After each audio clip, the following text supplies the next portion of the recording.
আসসালামু আলাইকুম সবাইকে। রমজানের অনেক অনেক শুভেচ্ছা।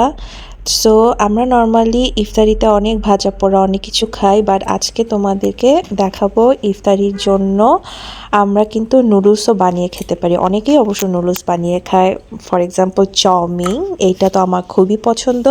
তো এখানে আমি সব প্রিপারেশন করে রেখেছি, কাটাকাটি মানে যতগুলো সবজি দিব, দুটা ডিম দিব, আর হচ্ছে আমি আমার সসটাকেও রেডি করে রেখেছি। এখন এখানে ডিমটাকে আমি আলাদা করে অমলেটের মতো করে ভেজে তারপর এটাকে সুন্দর করে এভাবে ভেঙে নিব।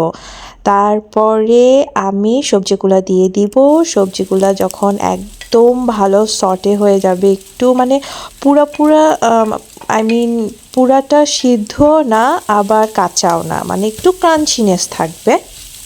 তো এইটা যখন সুন্দর মতো হয়ে যাবে সবজি আর ডিমটা একসাথে, তখন আমি চাউমিন নুডলসটা দিয়ে দিব আর তার সাথে সসটা যেটা প্রিপেয়ার করেছি সেটাও দিয়ে দিব। সসে আমি দিয়েছি teriyaki sauce, soya sauce, austere sauce, একটুখানি পানি, আর হচ্ছে ওই যে এমএসজি দেওয়া ঠিক না, তো আমি একটু লবণ আর চিনি মিলিয়ে তারপরে এটা একটু দিয়েছি। অনেকে চিনিটা দেওয়া পছন্দ করে না, আমি চিনি অল্প একটু দিয়েছি, যার কারণে ওই যে সয়া সসের যেই মানে যে লবণাক্তটা ওইটা একটু যাতে কমে।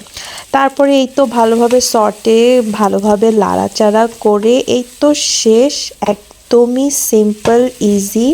তারপর প্লেটিং আর এনজয়।